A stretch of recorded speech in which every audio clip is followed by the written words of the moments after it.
আমার ছাগলের উলানে দুধের কোনো বংশ নাই, এই উলানে দুধ আসলো কেমন করে? এত বড় মহামানব, কি তার পরিচয়? আল্লাহু আকবার। রাতের বেলা বেলাল ঘুমাইতে পারে না, ঘুমানোর আগে শুধু নবীর স্বপ্ন, নবীর চেহারা ভাসে। ঘুমাইতে গেলে ওর বেলাল নবীকে স্বপ্ন দেখে। সকাল বেলা বেলাল ঠিক মতো খায় না, আমার নবীকে দেখার জন্য আবার ওই ছাগলগুলি নিয়ে অন্য কোথাও বেলাল যায় না, হাজির হয়েছে ওই জায়গায় মায়ার নবী দয়ার নবী যেই গুহার মধ্যে অবস্থান করেন, ওই গুহার পাশেই বেলাল ছাগলগুলি নিয়ে হাজির। আর মনের ভিতরে তামান্না, মনের ভিতরে ইচ্ছা হলো, আজও যদি মুসাফির আমাকে ডাক দেন, আমি ছাগল নিয়ে তার কাছে হাজির হব, এক নজর তারে দেখার জন্য। আর একটু জোরে কন্যা সুবহানাল্লাহ। ওই দিন আল্লাহ নবী ডাক দিলেন, রাখাল। নবীজির ডাক শোনা মাত্রই বেলাল আবারও গেলেন, নবী ডাক দিলেন, এরে বেলাল। ওই দিনও বেলাল নবীর সামনে যায় হাজির। আল্লাহ নবী আবারও বলেন, বেলাল একটা ছাগল নিয়ে আসো। ছাগল আনা মাত্রই নবী উলানে হাত লাগান, উলান দুধে ভরপুর হয়ে যায়। কারণ আমার নবীর হাত যেখানে লাগে ওই জায়গাটাই বরকতে ভরপুর হয়ে যায়। এটা তো নবীর বরকতি হাত, এটা তো আমার নবীর বরকতি হাত, ঠিক কিনা জোরে বলেন? নবীর বরকতি হাত যেখানে লাগে, নবীর বরকতি হাত যার জন্য উঠে, এর জন্য দোয়া আল্লাহর সাথে সাথে কবুল করে। এজন্যই তো আবু হুরায়রার মার জন্য নবী দোয়া করেছিলেন। আবু হুরায়রা বলতেছে, নবী গো, আপনার কাছে আমি আসতে চাই, কিন্তু আমার মা আমাকে আসতে দেয় না, বারবার শুধু নিষেধ করে, না মুহাম্মদের কাছে যাওয়া যাবে না। ওগো নবী, আপনি একটু আমার আম্মার জন্য একটু দোয়া করেন, হেদায়েতের দোয়া করেন। মায়ার নবী হাত উঠাই দিলেন, আল্লাহুম্মা হদি উম্মা আবি হুরায়রা, কে হেদায়েত দাও। নবী দোয়া করেন হাত উঠাইয়া। আর আবু হুরায়রা দোয়া সাইরা বাড়ির দিকে দৌড়ায়। সাহাবীরা জিজ্ঞেস করি, রে আবু হুরায়রা কোথায় যাও? তিনি বলতেছে, আমি দেখতে চাই আমি আগে যাই আমার বাড়িতে নাকি নবীর দোয়া আগে যায়। দরজার সামনে এসে দেখেন দরজা বন্ধ। মা ভিতর থেকে মা আওয়াজ দিয়া কই, বাবা আবু হুরায়রা একটু দাঁড়াও। মা গোসল করে পবিত্র হইতেছি। মা গোসল করে পবিত্র হইয়া দরজা কইলা বসকে হাসি দিয়া কই, বাবা আবু হুরায়রা, আমাকে মুহাম্মদুর রাসূলুল্লাহ রহমতের নবীর দরবারে নিয়ে যাও, আমি কালেমা পড়ে মুসলমান হতে চাই। আবু হুরায়রা আওয়াজ দিয়া কই, মক্কার মানুষ একটু খেয়াল করে শোনো, আমি বাড়িতে আসার আগে আমার নবীর দোয়া বাড়িতে চলে আসছে। कौनैन मुख्तार खुदा तुमको बनाया, कौनैन मुख्तार खुदा तुमको बनाया, उम्मत का निगाहबान खुदा तुमको बनाया, उम्मत का निगाहबान खुदा तुमको बनाया। मौला मेरा आका मेरा रहमत की नबी है, तजदार मदीना है तो बाग़े अरबी है, तजदार मदीना है तो बाग़े अरबी है। अशजार न देते हैं नबूवत के शहादत, तशकीक कमर में है तो अंगुल की इशारात, तशकीक कमर में है तो अंगुल की इशारात। একটু জোরে সুরে কোন আল্লাহু আকবার। বেলাল ওই দিনও চলে গেলেন, আমার নবীকে পরিচয় জানতে পারেন না। নবীর পাশে আসলেই তিনি দম বন্ধ হয়ে যায়, কথা ভুলে যান, বিবেক হারা হয়ে যান, শুধু নবীর চেহারার দিকে তাকায় থাকেন। কিন্তু তিনি যে বলবেন আপনি কে, কি আপনার পরিচয়, কেন আপনি গুহায় আছেন, এই কথাটা বেলাল ভুলে যায়। এইভাবে তিন দিন চলে গেল। তৃতীয় দিন বেলাল মনে মনে কয়, আজ আমি অবশ্যই জিজ্ঞেস করব আপনার পরিচয় কি, আপনি কেন এখানে। তৃতীয় দিন যায় যখন নবীর পরিচয় জানতে চাইলেন, মায়ার নবী যখন পরিচয়টা শোনা দিলেন, সাথে সাথে বেলাল কই নবী গো আমি আর দেরি করতে চাই না, শুধু নাম শুনেছি আপনার, আজ নিজের চোখে দেখলাম। ওগো নবীজি আমি নিজের চোখে যা আপনার মুজিজা দেখেছি, আপনার সাথে মালিকের সম্পর্কের প্রমাণ আমি যা নিজের চোখে দেখেছি, পৃথিবীর আর কেউ না দেখুক, আর কেউ না জানুক, আমি তো জানি, আমি তো দেখছি। অতএব দেরি করতে চাই না গো নবী, এই মুহূর্তে কালেমা পড়ায়া মুসলমান বানায়া দেয়। আওয়াজ পৌঁছে গেল মালিকের কানে, শুরু হয়ে গেল নির্যাতন, শুরু হয়ে গেল নির্যাতন, এত নির্যাতন, এত নির্যাতন। হযরত আবু বকর সিদ্দিক রাদিয়াল্লাহু তাআলা আনহু তিনি মরুভূমির পার দিয়ে তিনি যাইতেছেন, দেখেন বেলালের দম যায় যায় অবস্থা, এত নির্যাতন, এত নির্যাতন। উমাইয়াও মারে, মক্কার উশৃঙ্খল যুবকগুলি তারাও মারে, গলার মধ্যে রশি লাগাইয়া ওই মক্কার উত্তপ্ত ভূমিতে তারা এরকম ভাবে টানাটানি করে, চামড়াগুলি খসে যায়। আবার ভাইয়েরা পাথর চাপা দিয়ে বুকের উপর রাখে, জিহ্বার মধ্যে এরকম ভাবে উমাইয়া পেরাক ঢুকায়া দিছে। আবু বকর সিদ্দিক কানে কানে এসে কই বেলাল রে, এ বেলাল জান বাঁচানোর জন্য মিথ্যা কথাও বলা যায়, এ বেলাল মেরে ফেলবে বেঈমানরা, অন্তত একটা বারের জন্য তুমি আল্লাহ আল্লাহ জিকির বন্ধ করো। বেলাল কই রে ভাই আবু বকর আমি চেষ্টা করি কিন্তু আমার জবান বন্ধ হয় না, আমি চেষ্টা করি জবান বন্ধ হয় না। যারা আল্লাহ আল্লাহ জিকিরে অভ্যস্ত হয়ে যায়, আমলের ভিতরে যারা পাবন্দি এসে যায়, চাইলেও পারে না।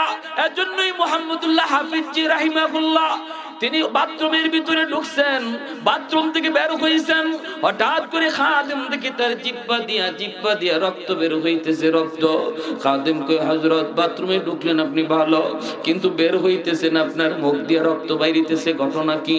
উনি কই এই যে উনি হাত দিয়া দেখেন ঠিক রক্ত বের হইতেছে। এরপরে তিনি বলতেছেন বাবা কারো কাছে বলিস না, আমি তোরে কই কি হুজুর কি হয়েছে একটু বলেন। মুহাম্মদুল্লাহ হাফিজি রাহমাতুল্লাহি আলাইহি বলেন আমি বাথরুমের ভিতরে ঢুকলাম, তখনও দেখি আমার জিহ্বায় আল্লাহ আল্লাহ জিকির করে। আমি জিহ্বারে বললাম জিহ্বা সব জায়গায় আল্লাহ আল্লাহ জিকির করা যায় না, এটা হলো বাথরুম, এখানে আমার মালিকের নাম নেওয়া যায় না, বন্ধ কর বন্ধ কর। আমার কথায় জিহ্বা নড়াচড়া বন্ধ করে না, জিহ্বায় জিকির বন্ধ করে না। আমি বারবার বলতেছি জিহ্বা তুই বন্ধ হ, এটা বাথরুম, এখানে জিকির চলে না, জিকির চলে না। আমার জিহ্বা তো বন্ধ হয় না, এই কারণে আমি জিহ্বারে দাঁত দিয়া কামড় দিয়ে ধরছিলাম, আর এই কামড়ে জিহ্বা কাইটা রক্ত বের হইতেছে। এজন্য আমার বেলাল হাবশী রাদিয়াল্লাহু তাআলা আনহু এত নির্যাতন সইতেছে। আবু বকর চোখের পানিটা মুইছে আমার মায়ার নবীর কাছে চলে গেলেন, যাই বলতেছেন নবী গো বেলালকে উমাইয়ার কাছ থেকে কিনে আনা দরকার, নতুবা বেলালকে উমাইয়া হত্যা করে ফেলবে, মেরে ফেলবে। আল্লাহর নবী কই তাহলে কিনো। আবু বকর কই নবী গো আমি বেলালকে কিনে নিয়ে আসি। নবী কই আমার কিছু পয়সা সাথে নিয়ে যাও, কিয়ামতের ময়দানে আমি আল্লাহরে কইম আল্লাহ বেলালকে কিনার ভিতরে আমি নবীরও কিছু পয়সা ছিল। আবু বকর সিদ্দিক গেলেন, কে বলতেছেন ও ভাইয়া বেলালকে আমার কাছে বিক্রি করে দে। উমাইয়া কয় এটা একবারে আকাম, তুমি লয়া যাও, এটারে আমার রাখার প্রয়োজন নাই, তুমি লয়া যাও। আবু বকর সিদ্দিক কই কত দেওয়া লাগবে? কয় 10 স্বর্ণ মুদ্রা দিয়া দিও, 10টা স্বর্ণ মুদ্রা দিয়া দিও। আবু বকর সিদ্দিক সাথে সাথে 10টা স্বর্ণ মুদ্রা দিয়ে বেলাল হাবশীকে কিনলেন। এমনি উমাইয়া কইরা আবু বকর তুমি অত বোকা, এ আবু বকর তুমি অত বোকা, আমি চাইলাম 10 দিরহাম 10 টাকা, তুমি কিনাও নিলা 10 টাকায়, কমও কইলা না। আরে এটা আমার কাছে এত কম দাম, এর কোনো দাম নাই, এর দিয়ে আমার কোনো কাম হয় না, এ খালি আল্লাহ আল্লাহ জিকির করে, এর দিয়ে কোনো কামও করাইতে পারি না। এত কম দামি 1 টাকা যদি তুমি কইতা তবু আমি তোমার কাছে বিক্রি করে দিতাম। আবু বকর সিদ্দিক কয় উমাইয়া শুন, তুই বেলালরে চিনোস নাই, বিদায় তুই কস বেলালের দাম 1 টাকা। আমিও বেলালকে চিনছি বিদায় শুন, আজকে যদি তুই 100টা স্বর্ণ মুদ্রা চাইতি তবু আমি আবু বকর বেলালকে কিনে নিতাম। আরে কুজুরে কোন সুবহানাল্লাহ, এত দামি হয়ে গেলেন বেলাল। কালো তো কালো শুধু কালো না, জমের কালো, জমের কালো, চেহারার ভিতরে কোনো সৌন্দর্য নাই। আল্লাহ পাক রব্বুল আলামিন কয় চেহারার সৌন্দর্যে মানুষ আমি আল্লাহর কাছে দামি হয় না, দাবি হয় ঈমান আর আমলের কারণে। ঠিক কিনা রে ভাই, জোরে কর। এজন্য আমার ভাইরা, সিলেটের মুশাহিদ বাইমপুরি রহমাতুল্লাহ আলাইহি আপনাদের সূর্য সন্তান ছিলেন, কালো তো কালো, একদম জমির কালো। কেমন কালো ছিলেন? জিহ্বাটা পর্যন্ত কালো আছিল আল্লাহর ওলির। অথচ ইন্তেকালের পর আল্লাহর ওলির কবরের মাটি থেকে জান্নাতি ঘ্রাণ বের হইছে। মানুষজন মাটি নেওয়ার জন্য পাগল হয়েছে, পাগল। মাটি যে যেখানে লয়া যায় ওই ঘরটাই জান্নাতি সুঘ্রাণে মোহিত হয়ে যায়। প্রশাসনের দ্বারা এই এলাকা ব্যারিকেড দিয়া মানুষকে আটকানো হয়। কালো ছিলেন, জমের কালো, এত দামি, এত দামি, এত দামি। এজন্য বলির যুবক, আল্লাহর কাছে ক্ষমতার বলে দামি হওয়া যায় না, টাকার জোরে দামি হওয়া যায় না, চেহারা সৌন্দর্য হওয়ার দ্বারাও দামি হওয়া যায় না। আল্লাহর কাছে যদি দামি হতে হয়, ওই যুবক, যেই যুবক যৌবনে মসজিদে গিয়ে নামাজ পড়ে, যেই যুবক যৌবনে বাপ মার সেবা করে, যেই যুবক যৌবনে কোরআনের পাগল হয়, যেই যুবক যৌবনে আলেমদেরকে শ্রদ্ধা করে, যেই যুবক যৌবনে হালাল পথে চলে হারাম থেকে বাঁচে, এই যুবক যৌবনে আল্লাহর তালিকায় ওলির খাতায় নাম উঠে যায়। সাবাতু ইউযিল্লুহুমুল্লাহু ফি যিল্লিহি ইয়াওমা লা যিল্লা ইল্লা যিল্লুহু, ইমামুন আদিল, ইমামুন আদিল, ওয়া রাজুলুন শাবুন নাশা ফি ইবাদাতি রাব্বিহি। এজন্যই মায়ার নবী কয়, ওই যুবক, যেই যুবক যৌবনে পাগলামি করে না, যৌবনে সে মদ গাঞ্জা খায় না, যৌবনে হারাম প্রেম ভালোবাসার দিকে যায় না, অন্তরের ভিতরে মালিকের প্রেম জমায় নেয়, এই যুবক, যেই যুবক যৌবনে বাপ মার সেবা করে, যেই যুবক যৌবনে দাড়ি রাখে, মাথায় টুপি পরে মসজিদে হাজির হয়, ওই যুবক, ওই যুবক কিয়ামতের ময়দানে আল্লাহর আরশের ছায়ার নিচে মেহমান হয়, এবং যৌবনেই তার নাম ওলির তালিকায় লেখা হয়।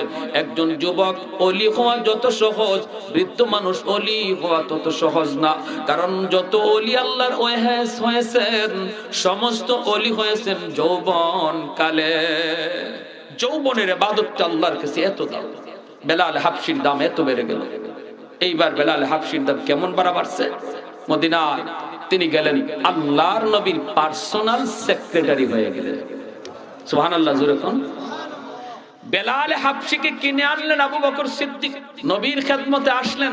আসার পরে নবী আজাদ করলেন, আবু বকর আজাদ করে দিলেন। সেই বেলাল, তিনি এত কালো বেলাল, হাবশার গোলাম ছিলেন যিনি, তিনি হয়ে গেলেন রহমতের নবীর পার্সোনাল সেক্রেটারি, পিএস। এখন নবীর সাথে যদি কেউ দেখা করতে হয়, সবার আগে বেলালের অনুমতি নিতে হয়। যেরকম সুবহানাল্লাহ, নবীর সাথে দেখা করতে হলে বেলালের পারমিশন লাগে। মায়ার নবীর দরজার সামনে পাহারাদারের মতো দাঁড়ায় থাকেন। নবীর ঘরের মুনতাজিমে বাইতে রাসূলুল্লাহ সাল্লাল্লাহু আলাইহি ওয়াসাল্লাম, আবার মসজিদে নববীর মুয়াজ্জিন, নবী ইমাম, বেলাল মুয়াজ্জিন। আজান দিবেন বেলাল, আজান দিয়েই হযরত বেলাল হাবশী রাদিয়াল্লাহু তাআলা মায়ার নবী ঘরে কোথায় আছেন, কোন অবস্থায় আছেন খোঁজার জন্য যাইতেন। আল্লাহর নবীর খাদেম ছিলেন, পার্সোনাল সেক্রেটারি ছিলেন, নবীর ঘরের দারওয়ান ছিলেন, নবীর মসজিদের মুয়াজ্জিন ছিলেন, সবই বেলালই ছিলেন। সুবহানাল্লাহ, জোরে আমার ভাইরা। বেলাল হাবশী নবীর সাথে যারাই দেখা করতো, এদেরকে মেহমানদারি করতেন, এদেরকে মেহমানদারি করতেন। তো বেলাল হাবশী মেহমানদারি করতে যাইয়া তিনি কখনো কখনো মানুষের কাছ থেকে ধার আনতেন, ধার আনিয়া মেহমানদারি করতেন।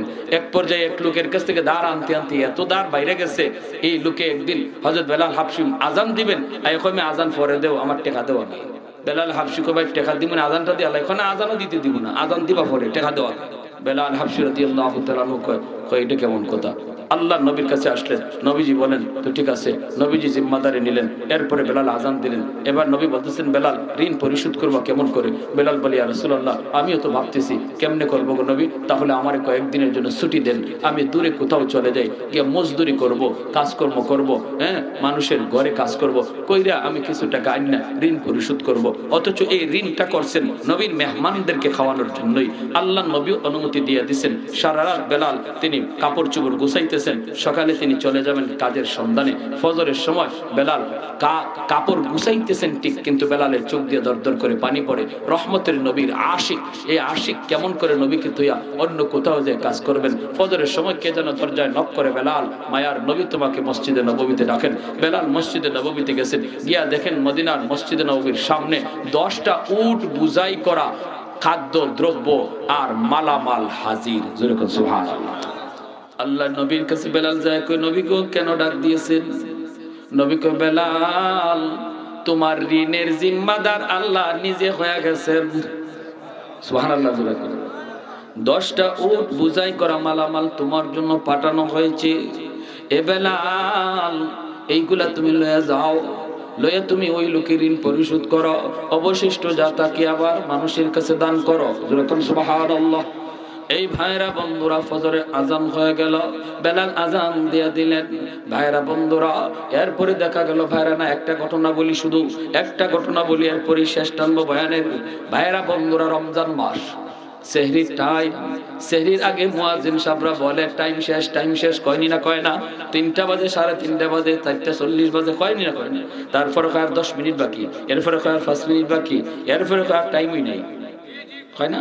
তো হযরত বেলাল যখনই ভাবছেন, তিনি কইছেন টাইমই নাই, তখন তিনি মনে মনে ভাবতেছেন যে দেখি আমার নবী খায়া শেষ করছেন নি, সেহরি খায়া শেষ করছেন নি, আমি যে আজান দিমু আগে যায় দেখি আমার নবী খানা শেষ করছেন নি, সেহরি খাওয়া শেষ নি। বেলাল গেছেন, যায় দেখেন আল্লাহর নবী 3জন মেহমান নিয়ে সেহরি খাইতেছেন। বেলাল যায় বলতেছে, ইয়া রাসূলুল্লাহ সেহরি টাইম শেষ। নবী চাইছেন, চাই বলেন আচ্ছা ঠিক আছে তুমি যাও।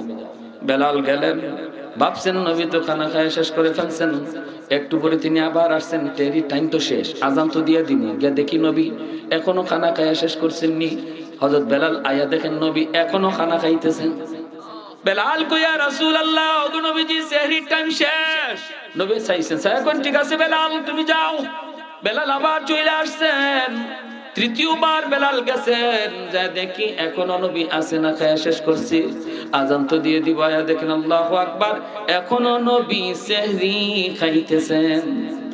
এইবার হযরত বেলাল ডাক দিয়ে কয়, ইয়া রাসূলুল্লাহ খোদার কসম, খোদার কসম গো নবী সেহরির টাইম শেষ। যেই মাত্র তিনি কইছেন নবী গো সেহরির টাইম শেষ, খোদার কসম, তখনই আল্লাহর নবী কয় তাড়াতাড়ি শেষ করো, আর কেউ খাইও না, পানিও খাইও না, যার মুখ দেখানো যা আছে এখানে এরাকে ফালাই দেবো। আমার বেলালে কসম করে ফেলছে। সাথে সাথে খানা আটাই লিছে, আটাই আল্লাহ নবী চলো চলো মসজিদে নববীতে চলো। ফজরের নামাজ নবী পড়াইলেন, পরে নবীজি মিম্বরে বসলেন। মিম্বরে বসে বলতেছেন, বেলাল কাছে আসো। জোরে করে আল্লাহু আকবার। আল্লাহ নবী বলেন, সাহাবীরা শোনো, আজ আমি সেহরি খাইতেছিলাম, বেলাল তুমি যাদেরকে দেখছো এর ভিতরে একজন ছিলেন জিবরাইল আমিন, যিনি আমার সাথে সেহরি খাওয়ায় মগ্ন। জিবরাইল আমার সাথে সেহরি খাওয়াতে ছিলেন রে বেলাল। তুমি যখন প্রথমে আমাকে বলছো নবী গো সেহরির টাইম শেষ, তখন জিবরাইল আমাকে কয় নবী গো সেহরির টাইম আরো আছে, খান। সুবহানাল্লাহ কন্যা। তুমি কইছো সেহরির টাইম শেষ, জিবরাইলে কয় আছে, এজন্য খাইছি। দ্বিতীয়বার যখন তুমি কইছো সেহরির টাইম শেষ, তখনও জিবরাইল আমাকে কয় নবী গো টাইম আরো আছে, খান।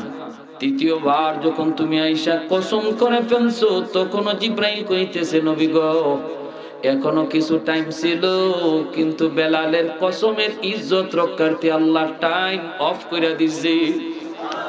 সুবহানাল্লাহ। আরেকটু আস্তে কোন। সেহরির টাইম ছিল কিন্তু বেলাল কসম খাইলিছে। এত দামি মানুষ আল্লাহর কাছে বেলাল, ওই বেলালের কসমের ইজ্জত রক্ষায় জিবরাইল কয় আল্লাহ টাইমটা অফ করে দিছে। সুবহানাল্লাহ। ওয়ালাকাদ কাররামনা বনি আদম। আজন্য আল্লাহ পাক কয় মানুষ তোমাকে আমি এত দামি বানাইলাম, এত দামি, ফেরেশতার চেয়েও তুমি দামি। কখন? যখন তোমার ভিতরে ঈমান থাকবে, আমল থাকবে, যখন তোমার চোখ সঠিক কাজে ব্যয় হবে, কান তোমার সঠিক কাজে ব্যয় হবে, জবান তোমার সঠিক কাজে ব্যয় হবে, কান তোমার সঠিক কাজে ব্যয় হবে, জবান তোমার সঠিক কাজে ব্যয় হবে, তখন তুমি মানুষটা ফেরেশতার চেয়েও দামি, ফেরেশতার চেয়েও তুমি দামি। আর যদি তুমি তোমার চোখ কান নাককে তুমি যথাযথ কাজে ব্যয় না করো, যা দেখতেছো তাই বলতেছো, যা শুনতেছো তাই বলতেছো, কি কয় জানেননি? কয় যারে দেখি না তারে মানি না। কয় কারে মানো না? কয় আল্লাহরে দেখি না তাই আল্লাহরে মানিও না। তার একজনকে আহাম্মকের আহাম্মক তুই কি কস। ফখরে বাঙ্গাল রহমতুল্লাহি আলাইহি একটা একদিন কয় কি জানেন, নাস্তিকে কয় হুজুর হুজুর এই মানুষে আর কত ধোঁকা দিবেন। হুজুরে কয় কিরম ধোঁকা দিই?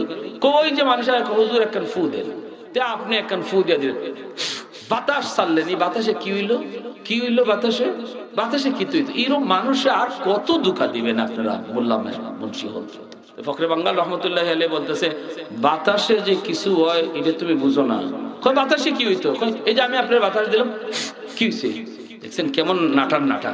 তো ফখরে বাঙ্গাল রহমতুল্লাহ আলাইহি কয় তুমি যখন বুঝো না বাতাসে কিতা হইতে তোমারে বুঝাই, বুঝান। তুমি বুঝবা কেমনে? তোমার তো বাপেরই ঠিক নাই, তোমার জন্মেরই ঠিক নাই, তুমি বুঝবা কেমনে? কয় এ মেসব তো বেশি বাইরে গেছে। এখন হে হাত সব গুছাই লিতেছে, হুজুরে ধরে ফেলবে, এলাকার মানুষের হাতে চেহারা লাল হয়ে গেছে, বডি ফুলে গেছে। এমনি মানুষ কয় কি মে কি হয়েছে? কি হয়েছে হুজুরে জিগাও। অত বড় কথা আমারে কইছে, হুজুর আপনি কি কইছেন? হুজুর এখন না বেশি কিছু কইছি না, কইছি আর বাপের ঠিক নাই, জন্মে বেজাল। পাবলিকে কয় হুজুর একটু বেশি হয়ে গেছে। কি হয়ে গেছে? বেশি হয়ে গেছে। হুজুর এখন বেশি হয়েছে না, আমি তারে জবাব দিছি বাতাসে বলি কোনটা হয় না, কোনটা যে হয় এটা বুঝাইলাম। কেমনে? কয় হে রে হে, কয় আমরা যে ফু দেই কোরআন শরীফ পইরা এই ফুর মাঝে বলে কোনটা নাই, এটা বলে একটা ধোঁকাবাজি। আপনারাও কি তা মনে করেন না? এটা হ্যাঁ গরপুরি রহমতুল্লাহি আলাইহি ফু দিতা ফুকরিত। শনি মঙ্গলবারে হাজার হাজার মানুষ আইছে বদলা লইয়া, বালতি লইয়া, মগ লইয়া, হগলরে হুজুরে ফু দিবেন কেমন কইরা? এইজন্য হুজুরে ফুকুরের মাঝে ফু দিয়া যাইতা আর কইতা ফুকুর থেকে পানি লইয়া যাও কি। আর মানুষে ফুকুর থেকে বোতল বইরে বইরে পানি নিত, খাম হয়ে যেত। এক লোকে একদিন কয় হুজুর আমার একই নয় না, আমি লন্ডন থেকে আইছি, আমারে একখান ফু দেওয়ান লাগবো খাস কইরা। কয় কেমনে? কয় আমার জগের মধ্যে কাছের একখান জগ লই আইছে, এই কাছের জগের মধ্যে ফু দিতে হবে। গরপুরি রহমতুল্লাহি আলাইহি বলতেছে তোমার একই নয় না? কয় না হুজুর একই নইব কেমনে? ফুকরির ই কুনার মাঝে আপনি ফু দিছেন, ই ফু হি কুনা যায় কেমনে? তো আল্লাহর ওলি কয় তোমার বুঝ হইব, তুমি জগটা ভালো করে ধরো, আমি ফু দিতেছি। কত ধরলাম তো, ওই ধরছি এইভাবে। আমাদের উস্তাদগণ পাশে ছিলেন যারা দেখছেন, এইভাবে জগটা ধরছে আর আল্লাহর ওই কোরআনে আয়াত করে ফু দিছেন, দেওয়ার লগে লগে কাছের জগ টাস টাস করে ফাইটটা মাটিতে পড়ে পানি সহ পড়ে গেছে। তাহলে আল্লাহর কালামের মধ্যে আসর আসেনি না নাই? এই কথা বুঝাইবার লাগি ফখরে বাঙ্গাল কয় তুমি বুঝবা কেমনে কোরআনে আয়াতে যে আসর আছে? তোমার তো জন্মের ঠিক নাই, তোমার বাপের ঠিক নাই।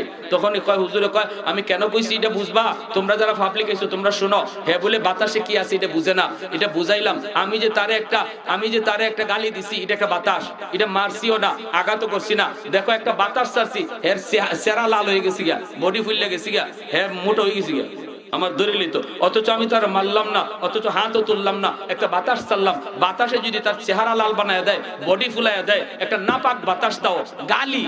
কোরআনের আয়াত হলো পাক, পাক আয়াত কইরা বাতাস ছাড়লে যে 100 নয়, এটা বুঝাইছি। বুঝে আসছে আপনাদের? জোরে কোন ভাইরা বন্ধুরা, কোন কথা ছিলাম? কোনটার থেকে কোনটা তাইছি কর না গরিব। হ্যাঁ ও তো হযরত বেলাল হাবশী রাদিয়াল্লাহু তাআলা আনহু তখন ওই অবস্থায় তিনি যখন আল্লাহ পাক রব্বুল আলামিন কয় জিবরাইল জানায় দাও আমার বেলালের ইজ্জতের খাতিরে আমি আল্লাহ সেহরির টাইমটা অফ করে দিয়েছি। যেরকম সুবহানাল্লাহ। তাহলে আমার ভাইয়েরা বন্ধুরা বলুন দেখি আল্লাহর কাছে দামি হয় টাকার জোরে, ক্ষমতার জোরে, না আমলের জোরে?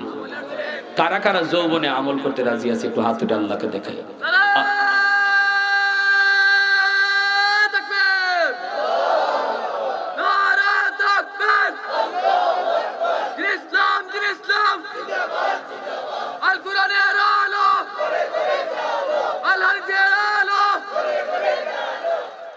ভাইয়ের আমার, মসজিদ আল্লাহর ঘর, মসজিদ নির্মাণের জন্য কাতার প্রবাসী জেওয়ার 10 বস্তা সিমেন্ট দিবেন।